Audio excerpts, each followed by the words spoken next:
Hello friends, সেদিনকে চলে গেছিলাম পুজো বাড়িতে, তাই ভাবলাম তোমাদের সাথে একটু শেয়ার করি কী কী করলাম, কী কী খেলাম না খেলাম সেটা।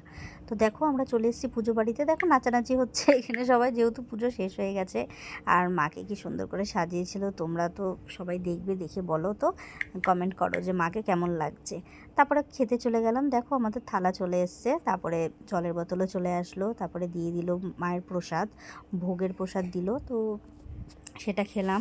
তারপরে খিচুড়ি দিয়েছিল, তো ওটা খেয়ে দেখো চলে আসলো ফার্স্টে নানপুরি, তারপরে চানা ছোলা আসলো।